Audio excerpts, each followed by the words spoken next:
Já são 8h36. Vou começar aqui a nossa nona aula. A aula de hoje é sobre o Segundo Reinado. O Segundo Reinado é um dos períodos mais longos e estáveis da história do Brasil. É um período que mais tempo um chefe de Estado passou no poder, sob uma única Constituição e sem revoltas durante esse período que abalassem ou que pusessem em risco a unidade territorial do Brasil. Claro que vai ter o fim trágico com a proclamação da República, mas durante seus 49 anos a gente pode dizer que o segundo reinado, o reinado de Dom Pedro II, teve uma grande estabilidade política, econômica para o Brasil. Vou começar aqui a projeção da tela.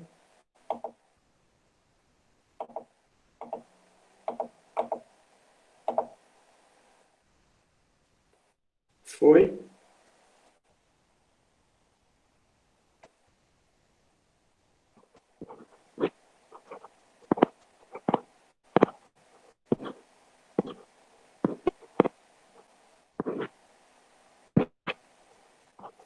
Pronto. Então, o segundo reinado, só recapitulando a aula passada, ele se inicia naquele momento de tensão que o Brasil está durante o período regencial, enfrentando as diversas rebeliões, as rebeliões internas, que punham em risco a unidade territorial. Então, o Partido Liberal, ele toma a frente disso para poder pôr um fim nisso, para abreviar a maioridade de Dom Pedro II, o Brasil tão monarca, e voltar a ter uma figura centralizadora que incorpore aí uma maior estabilidade do país, para colocar realmente lei naquelas revoltas que estavam ocorrendo. Então, o Partido Liberal, ele lança esse movimento aí da maioridade de Dom Pedro II, e eles votam, é aprovada uma emenda à Constituição que permite a antecipação da maioridade de Dom Pedro para os 14 anos de idade. Aí faltava 4 anos para poder ele conseguir ascender ao trono, então é antecipado. Dom Pedro II ascende ao trono aos 14 anos, como monarca, naquele título já da Constituição de 1824, de imperador constitucional e defensor perpétuo do Brasil. Tá? Era o título que os monarcas durante o Império do Brasil recebiam com base na Constituição. A Constituição de 1824, ela incorpora aquele título lá de 1821 que Dom Pedro I recebeu, de defensor perpétuo do Brasil. A Constituição de 1824 vai e acrescenta isso, imperador constitucional e defensor perpétuo do Brasil. Então, Dom Pedro II é coroado como imperador constitucional e defensor perpétuo do Brasil. E é aí que se inicia o segundo reinado, em 1840. O golpe da maioridade, a ascensão de Dom Pedro II ao trono. Pronto, começa o segundo reinado. Alguns historiadores eles dividem esse segundo reinado em 3 fases, né? O período de consolidação, que é ali os 10 anos iniciais do Império, de 1840 até 1850, a conciliação, que vai de 1850 até 1870. Essa conciliação ela pode ser chamada também como período de apogeu do Império. Tá? Ele é chamado por uns de apogeu porque representou o ápice do desenvolvimento econômico, de estabilidade e de firmação do Brasil como uma potência da América do Sul. Por outros, é chamado de conciliação, por quê? Porque foi um período de conciliação política e de troca, de alternância do poder entre conservadores e liberais. Tanto é que remetei de novo aquela velha frase do padre Feijó. Nada mais conservador do que um liberal no poder, nada mais liberal do que um conservador no poder. Ou seja, não tinha muita diferença política entre eles. Eles tinham as mesmas bases eleitorais, as mesmas origens. Então, esse período é chamado também de conciliação por causa disso. Viveu um período de alternância política entre liberais e conservadores. Algo semelhante àquela política lá de alternância chamada política café com leite, eu não gosto do termo, de alternância do poder durante a República Velha entre Minas Gerais e São Paulo. O segundo período é o período de declínio. O período de declínio ele não acordou assim, o, não acordou dia 1º de janeiro de 1870, começou o declínio do Império do Brasil. Não. É porque essa data de 1870 coincide com o final da Guerra do Paraguai. Porque no momento em que o Brasil estava no seu apogeu durante uma guerra, venceu a Guerra do Paraguai, o Brasil saiu vitorioso da Guerra do Paraguai, mas é um marco para o começo do declínio, o final da Guerra do Paraguai. A gente vai ver depois que a Guerra do Paraguai ela ajuda na difusão de ideais abolicionistas, ela fortalece a influência política do exército e também ela vai aumentar o endividamento externo do Brasil. Tanto que, na iminência de um golpe, o Brasil, o Império, não vai ter recursos financeiros para poder tentar debelar aquela crise. E outra coisa também que levou isso, indiretamente, foi a questão religiosa, que nós vamos ver, mas que não vai ser o foco da aula de hoje. Então, resumindo, são essas três fases aqui chamadas pelos historiadores. Essa fase de consolidação de 1840 a 1850, essa fase de conciliação ou apogeu de 1850 a 1870 e o declínio de 1870 a 1889, certo? São marcos, né? Não é assim, a partir daquele dia ali exato. Porque às vezes quando eu estudava eu achava isso, que, por exemplo, no dia 1º de janeiro de 456 depois de Cristo, passou a ser a Idade Média. Não. Então, Dom Pedro II, aclamado aí como monarca ao trono aos 14 anos de idade, ele já enfrenta logo uma eleição aos 14 anos de idade, com esse movimento de maioridade dele antecipado por uma articulação feita pelo Partido Liberal, né? Vale lembrar que o movimento, o golpe da maioridade, chamado golpe da maioridade, foi a articulação do Partido Liberal, que se encontrava muito afastado do poder em virtude da regência do Araújo Lima, certo? Então, desse modo aí, o Dom Pedro II assumindo aos 14 anos, como já assim como uma forma de gratidão, ele escolhe liberais para comporem o seu ministério. Só recapitulando, o Brasil vivia um parlamentarismo. Mas como é que o imperador vai escolher um partido para poder compor o ministério? Como é que funciona o parlamentarismo? O parlamentarismo, ele funciona, teoricamente, em tese, nos países com monarquia parlamentarista, os eleitores votam, estão pedindo para entrar. Tá certo.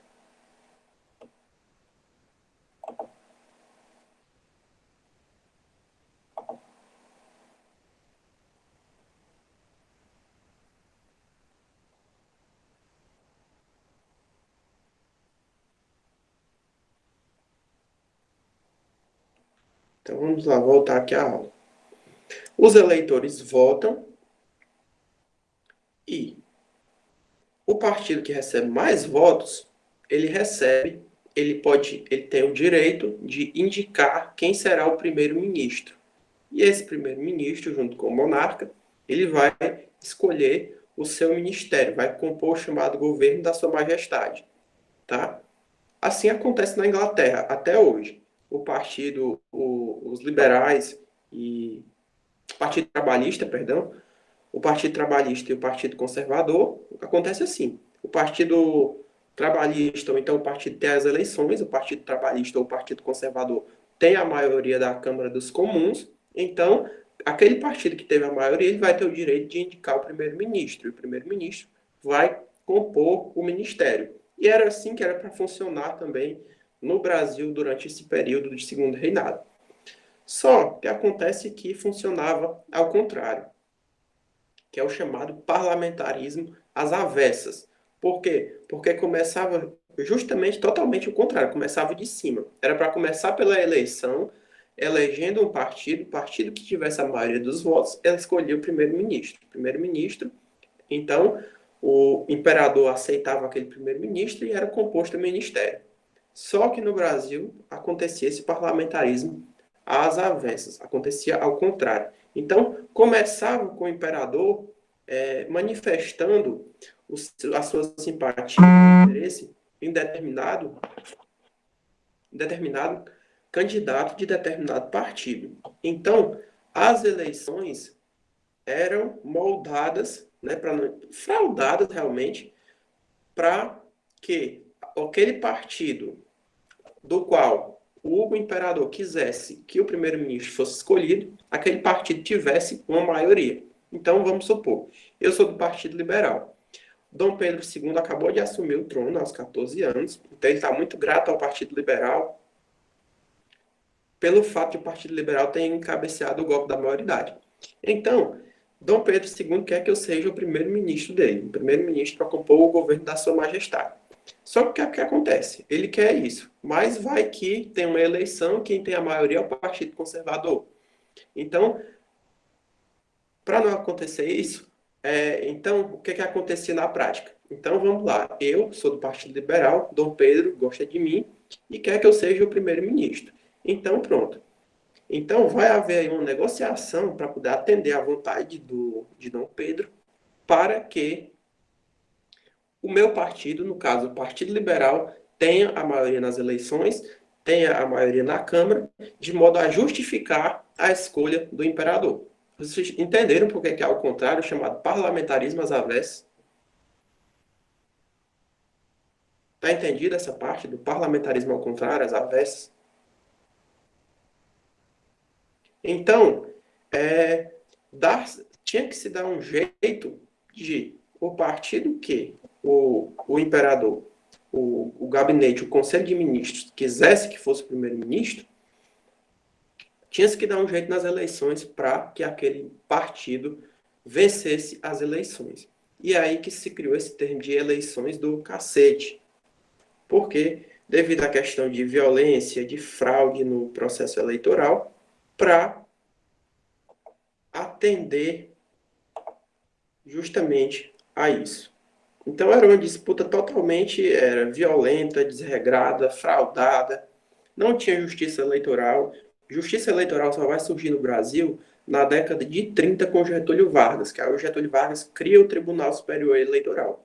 Até 1930, as eleições eram organizadas pelos partidos. Imaginem só a bagunça que seria, que era, e que seria hoje em dia, já pensou os partidos políticos organizando uma eleição? Mas era assim, foi assim por muito tempo. Então, acabava que essa frase aqui do Padre Feijó continuou muito válida durante muito tempo. Então, essa primeira eleição, ela foi uma eleição muito violenta, de modo que acabou que os liberais venceram, mas foram acusados de terem usado de fraude para esta vitória. Então, Dom Pedro II, para poder, usando aí seus atributos de poder moderador, ele já dissolve a Câmara e convoca novas eleições. E o Partido Liberal ganha de novo. Então, o parlamentarismo no Brasil. O primeiro-ministro é o chefe encarregado de organizar o gabinete do governo. Apesar de existir um primeiro-ministro, o rei se opunha a todos os outros. Por isso esse parlamentarismo foi chamado de parlamentarismo às avessas. Essa explicação não está muito didática, mas foi aquilo que eu falei de como é que funcionava a indicação do primeiro-ministro. Começava lá do imperador, né? Para não correr o risco de ser eleito alguém que o imperador não fosse com a cara. Então, é isso, o parlamentarismo às avessas.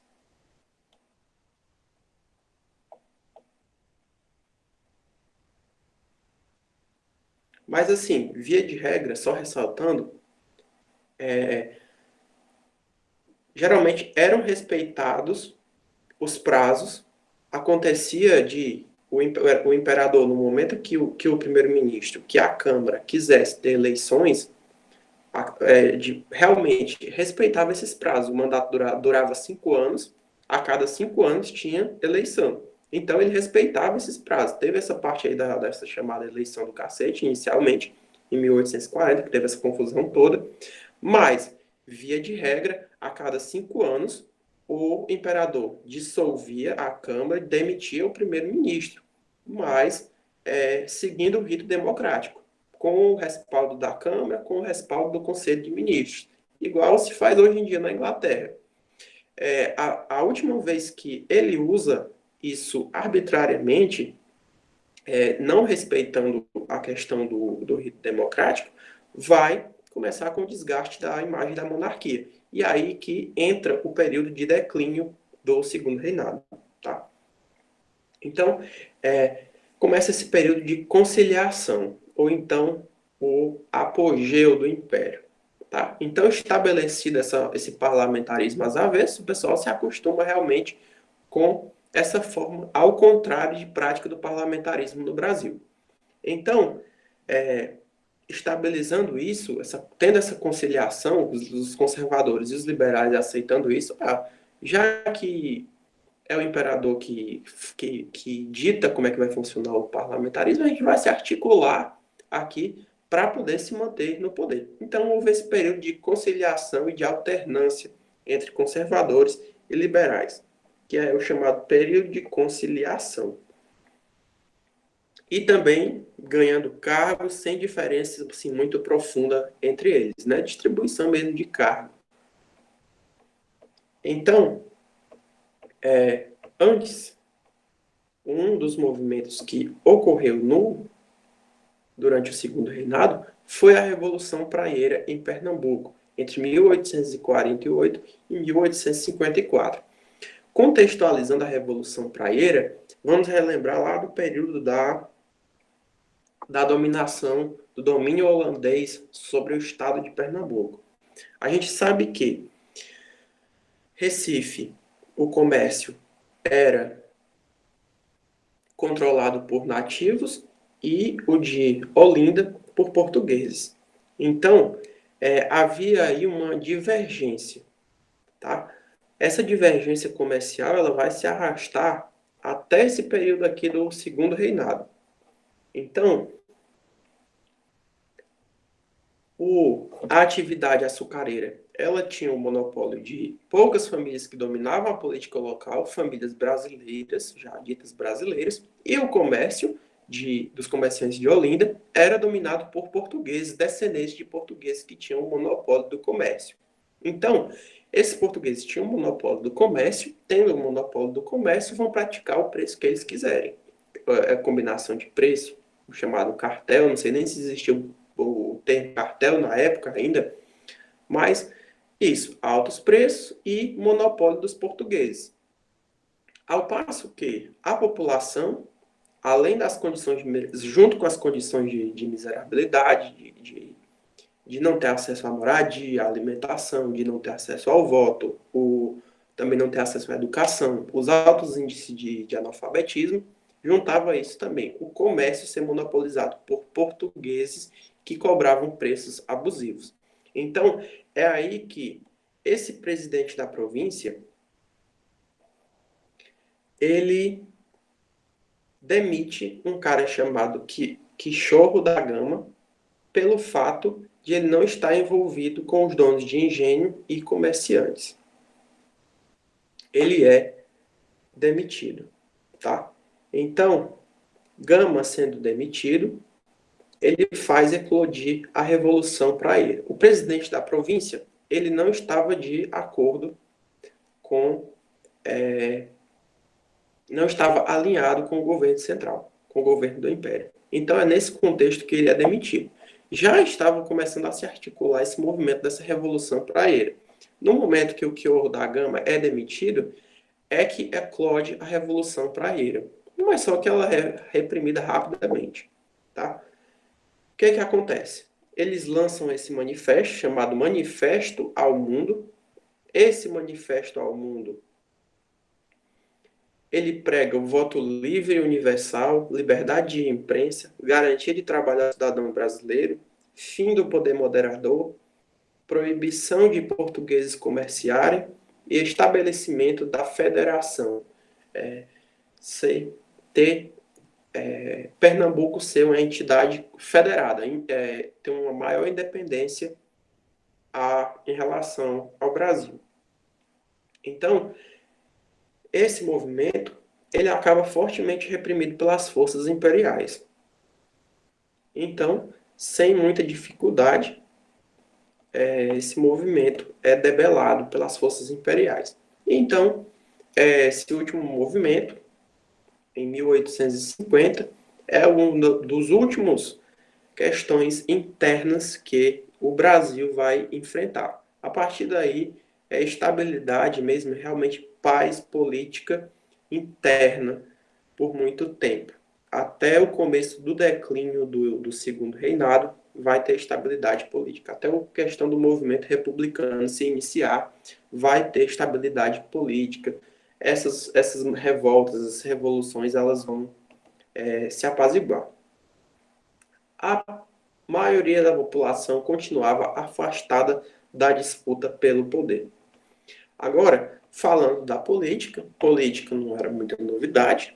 A gente sabe que o voto restrito, o acesso também à política, os elegíveis eram restritos e a política continuava na mão dos grandes proprietários de terra e brancos. Então, vamos para a economia.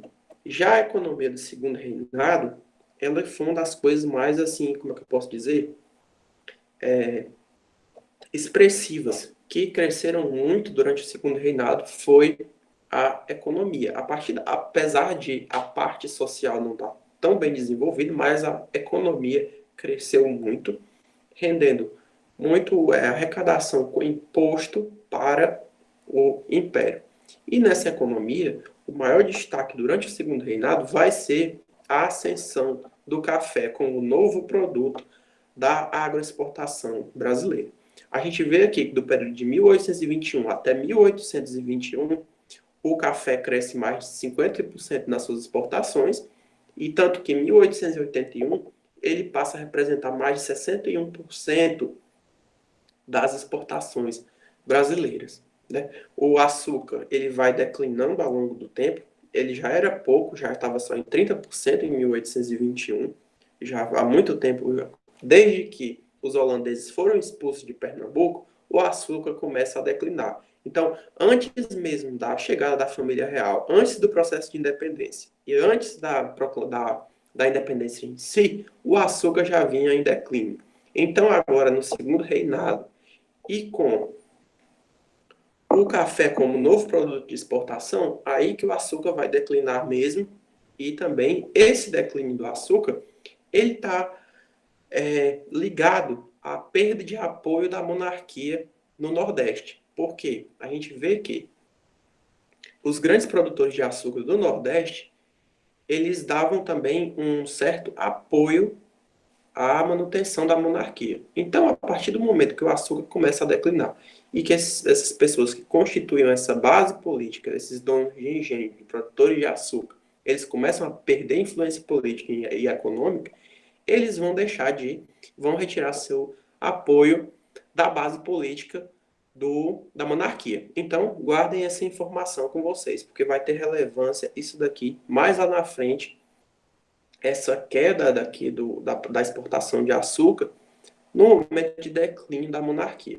Então, o café, ele cresce aí ao longo desses 60 anos, o crescimento maior a partir da ascensão de Dom Pedro II, cresceu aí até representar mais de 60% das exportações brasileiras. Existiam duas regiões que se destacavam na produção do café, que era o Vale do Paraíba e o Oeste Paulista. No que era que diferia essas regiões? Né? O Vale do Paraíba, no Rio de Janeiro, eles utilizavam muita mão de obra escrava e técnicas mais rudimentares. Já o Oeste Paulista, ele começa a surgir a partir do ano de 1870, implementando também uma transição de mão de obra livre para perdão, mão de obra escrava para mão de obra livre. E essa mão de obra livre não era escravo recém-liberto, era imigrante, tá? O solo no Rio de Janeiro, no Vale do Paraíba, era o Massapê, e no Oeste Paulista era chamada Terra Roxa, Terra Vermelha.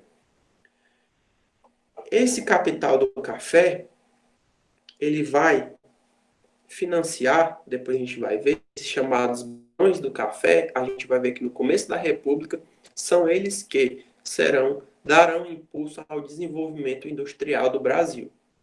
Já havia desenvolvimento industrial? Sim, principalmente no Oeste Paulista, em São Paulo. Esses chamados barões do café, que vão ganhar muito dinheiro com a produção e com a exportação do café, eles já vão pegar uma parte desse capital excedente, desse lucro do café, para investir na industrialização. Mas, nesse momento, o investimento ainda não vai ser tão significativo quanto vai ser no século XX. Mas, mesmo assim, foi suficiente para começar a industrialização e para fazer melhorias também com relação à infraestrutura, principalmente de ferrovia. Muito desse capital excedente do lucro do café foi usado para financiar a construção de ferrovias, ligando o interior, o Oeste Paulista, interior de São Paulo, até o Porto de Santos, para escoar esse café de forma mais rápida. De modo que o Oeste Paulista, ele vai ganhar destaque, vai se destacar com maior produtividade e com maior, como é que eu posso dizer, lucratividade. Por quê? Ora, transportar sacas e sacas de café em lombo de escravo, em carroça, e transportar de trem é muito mais eficiente, reduz custo e torna o café do Oeste Paulista mais competitivo. Tornando esse café do Oeste Paulista mais competitivo, vende mais, lucra mais. Lucrando mais, maior influência econômica. E é aí que vai surgir mais uma questão chave para a queda da monarquia lá no seu declínio a partir do final da Guerra do Paraguai, que é o seguinte: ora, os produtores do Oeste Paulista estão ganhando destaque, tá? Eles estão lucrando, eles estão pegando uma parte desse dinheiro para investir na industrialização e também na infraestrutura para o escoamento do café, fazendo ferrovia, de modo que o café deles é mais barato, é mais competitivo, e eles acabam lucrando mais. No outro lado, estão os produtores de café do Vale do Paraíba, que utilizavam muito mão de obra escrava, técnicas ainda rudimentares de produção e colheita do café, e o transporte do café feito de carroça em lombo de escravo tornava também ainda muito caro o café do Vale do Paraíba, de modo que vai começar o declínio desses produtores de café do Vale do Paraíba, de modo que o café do Vale do Paraíba vai perder destaque. Esse café perdendo destaque, esses produtores também que tinham influência política, vai gerar um ressentimento político. Mais uma base de apoio da monarquia aqui, que vai ficar ressentida. Primeiro, com a questão do comércio. O café deles não está gerando tanto lucro, está ficando para trás com relação ao café do Oeste Paulista. E depois, por fim, junto a esse ressentimento, o golpe de misericórdia, que acaba realmente, que rompe os laços, é a abolição da escravidão em 1888. Porque, como esses produtores de café do Vale do Paraíba eram altamente dependentes de mão de obra escrava, eles tinham muita mão de obra escrava estocada. E escravo, nessa época, era considerado era um patrimônio, como gado, como cavalo, como casa. Um escravo chegava a valer até 150 mil réis, então era muito caro. Escravo era deixado de herança, escravo era patrimônio. Tá? Então, a partir do momento, eles já não estão tão bem economicamente. E uma das últimas coisas que sobram para eles é a mão de obra escrava, que também serve até para vender escravo, comerciar escravo.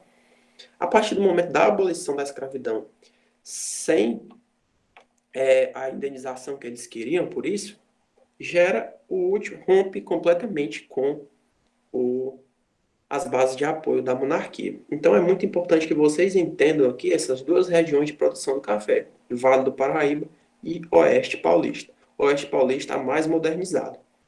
Outra coisa a se falar aqui é a questão da transição para mão de obra livre barra imigrante. Ah, por que não mão de obra escrava? Porque nessa época, que apesar de já ter um movimento abolicionista, as pressões abolicionistas, o Oeste Paulista vivenciava, e o Brasil também, vivenciava um momento de que eles queriam o branqueamento da população. Então, eles queriam justificar também trazer gente de fora para trabalhar aqui, para poder se casar e deixar e realmente branquear a população brasileira. Lembremos aqui que a gente está no século XIX, né? Lá na Europa está correndo as ideias da teoria do Charles Darwin. E aí, junto com essa teoria do Charles Darwin, que muitos pensadores vão criar o chamado darwinismo social, que eles, com base, usando a teoria do Darwin, lembrando que o Darwin, Charles Darwin, a seleção natural, não tem nada a ver com isso daqui, mas eles usam o que o Charles Darwin pregava na teoria dele para justificar essa supremacia dos brancos, esse fardo colonizador do homem branco, o fardo do homem branco de levar a civilização, que os brancos eram superiores aos demais.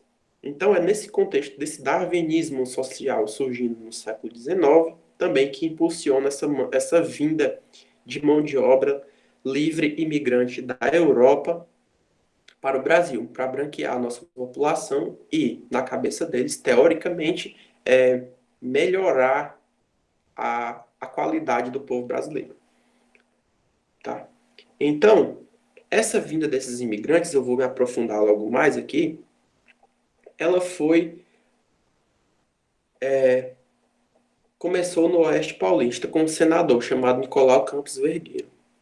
Eles faziam uma enorme propaganda de que cada imigrante europeu ia receber um pedaço de terra para plantar aqui no Brasil e que tinha direito, ia trabalhar na terra, na lavoura de café, e recebia um pedaço da terra para poder fazer seu próprio plantio e vender.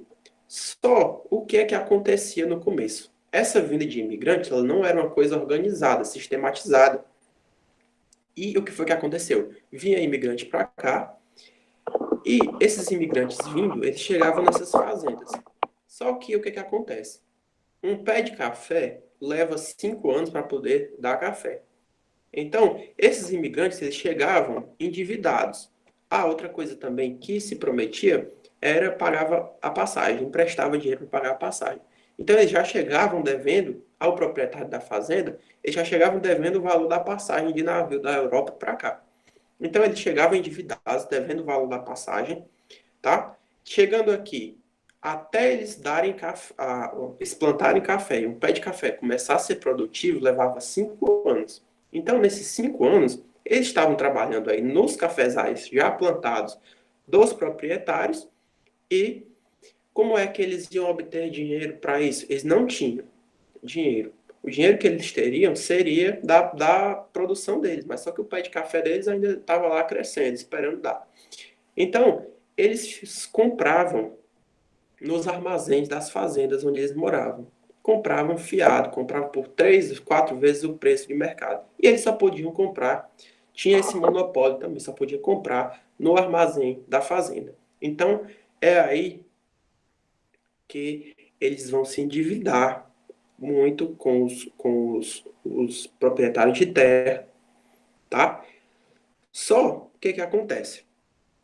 Eram imigrantes europeus, a maioria sabia ler, então eles começaram a mandar carta para a Europa, para os países dele, para a Itália, para a Alemanha, dizendo as condições miseráveis que eles estavam passando, sofrendo, alguns até sofrendo castigo físico, que nem os escravos, né? Essa até hoje é uma questão controversa.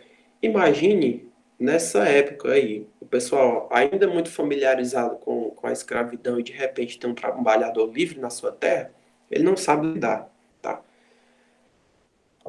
Então, Muitas dessas fazendas, elas tinham inclusive castigos físicos. Então é aí que esses imigrantes eles começam a enviar cartas para a Europa, para os seus parentes, falando das condições financeiras, físicas, de miséria que muitos deles estavam aqui.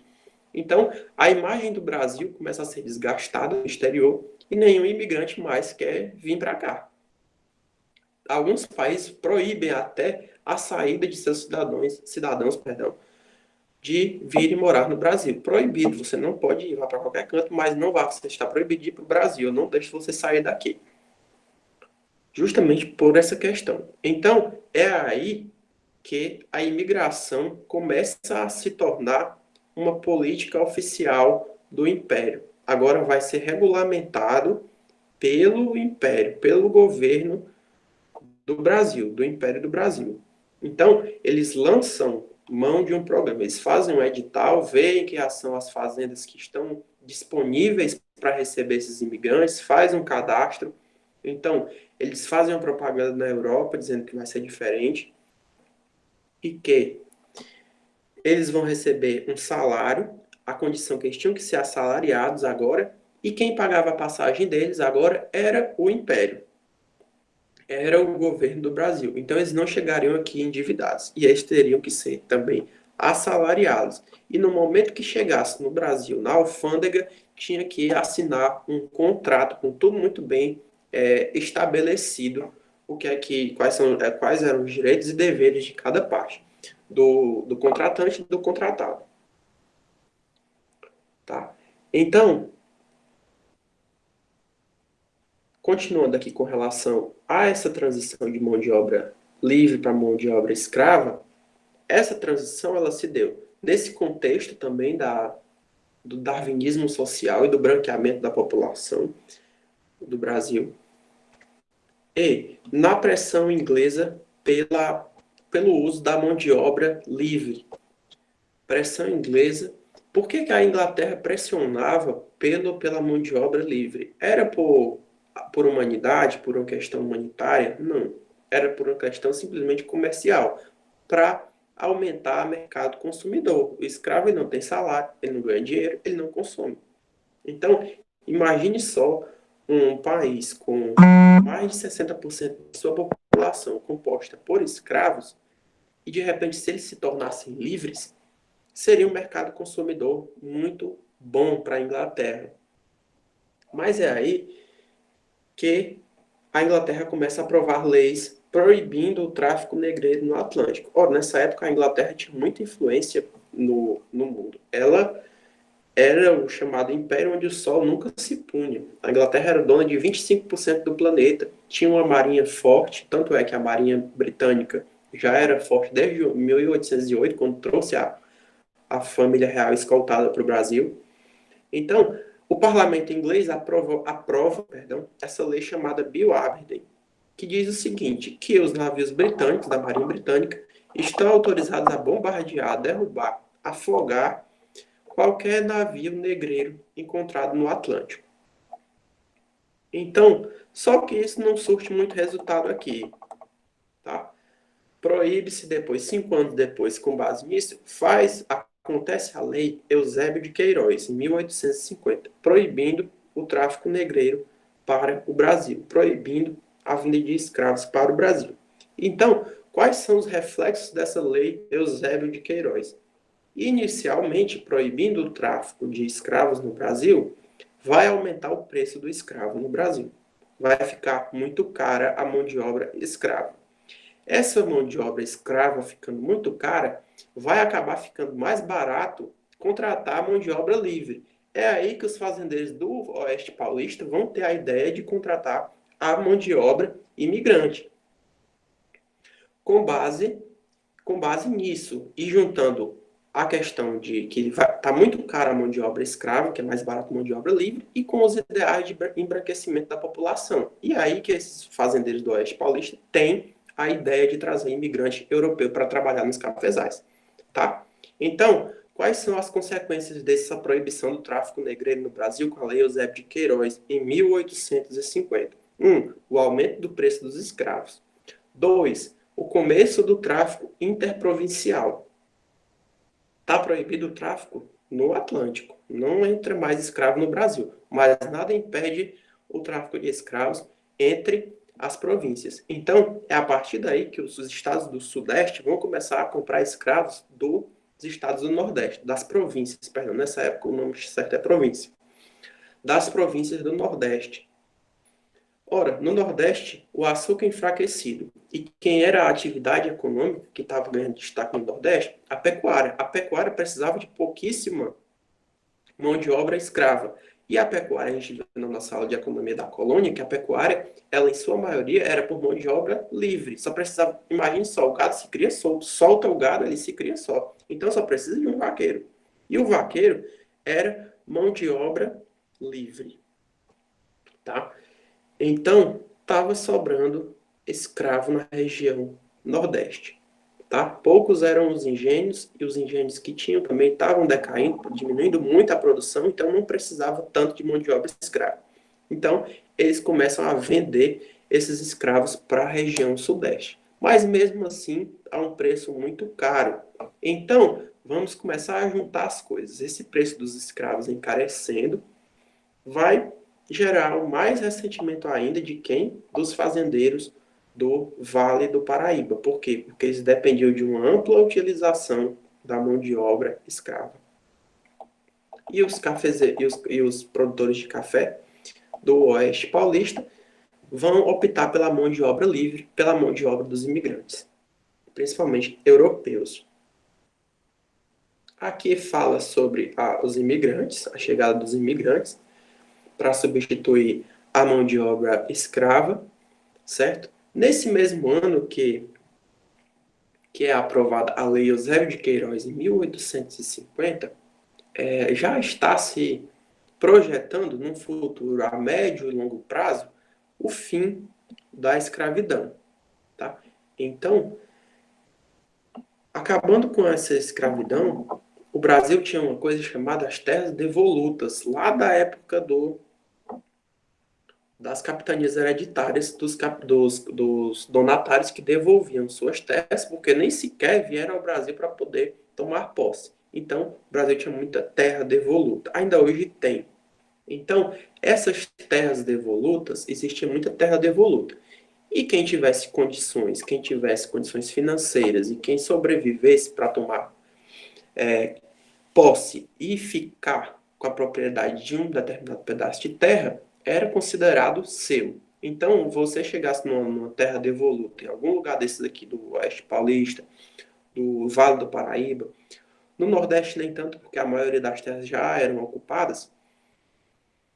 Se você pegasse um pedaço de terra desse que não tivesse dono aparentemente, que fosse de uma terra devoluta, você poderia ser sua simplesmente pela posse, tornar sua pela posse.